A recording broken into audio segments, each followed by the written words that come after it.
सभी शिक्षक साथियों को नमस्कार। बड़ी खबर निकल के सामने आ रही है कि 2011 से पहले नियुक्त शिक्षकों के लिए टीटी अनिवार्यता पर सरकार ने अपना स्पष्टीकरण दे दिया है। जिसमें के अंतर्गत लोकसभा में पूछे गए एक प्रश्न के उत्तर में केंद्रीय शिक्षा राज्य मंत्री श्री जयंत चौधरी ने स्थिति स्पष्ट कर दी है। माननीय सर्वोच्च न्यायालय के 1 सितंबर 2025 के निर्णय के हवाले से सरकार ने निम्नलिखित महत्वपूर्ण बातें कही हैं। उनके जो बात कही गई है उसके मुख्य बिंदु क्या हैं? उसके मुख्य बिंदु इस तरह हैं। टीईटी एक अनिवार्य योग्यता है जो कक्षा 1 से 8 तक के शिक्षकों के लिए शिक्षक पात्रता परीक्षा अर्थात टीईटी पास करना एक अनिवार्य न्यूनतम योग्यता है। 2011 से पहले नियुक्त शिक्षकों के लिए नियम क्या हैं? जिन शिक्षकों की सेवा 5 वर्ष से अधिक बची है उन्हें अपनी नौकरी में बने रहने के लिए निर्णय की तिथि से 2 वर्ष के भीतर टीईटी उत्तीर्ण करना अनिवार्य होगा।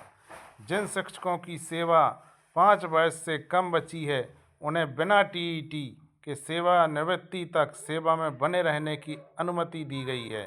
पदोन्नति पर रोक किस तरह से लग सकती है? यहाँ पर स्पष्ट किया गया है कि जब तक शिक्षक टीईटी पास नहीं कर लेते तब तक वे पदोन्नति के पात्र नहीं होंगे। अर्थात अगर 5 साल से ज़्यादा की सेवा बची है तो अगर आपको प्रमोशन लेना है तो आपको टीईटी पास करना अनिवार्य होगा। कानूनी आधार क्या बनाया गया है इसको लेकर के? यह निर्णय आरटी अधिनियम की धारा 23 और संविधान के अनुच्छेद 142 के तहत सर्वोच्च न्यायालय द्वारा दी गई शक्तियों के आधार पर लिया गया है। निष्कर्ष क्या निकला इसका?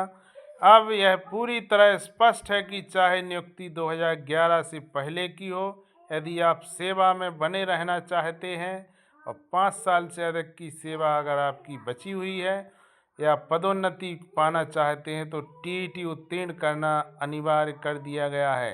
ये बहुत बड़ी अपडेट निकल के सामने आ रही है। लोकसभा में प्रश्न जो पूछे गए उसके उत्तर में केंद्रीय शिक्षा राज्य मंत्री जयंत चौधरी ने स्थिति को स्पष्ट कर दिया है कि माननीय जो सर्वोच्च न्यायालय ने सितंबर 2025 में जो निर्णय दिया था उसके अनुसार ही यदि कोई शिक्षक 2011 से पहले का नियुक्त है और उसकी सेवा 5 साल से ज़्यादा बची हुई है तो उसको टीईटी पास करना अनिवार्य कर दिया गया है। यदि वो प्रमोशन लेना चाहते हैं तो भी उनको टीईटी पास करना ज़रूरी होगा, अन्यथा वो पदोन्नति के लिए पात्र नहीं होंगे। तो एक बहुत बड़ी खबर निकल कर के आ रही है साथियों। धन्यवाद।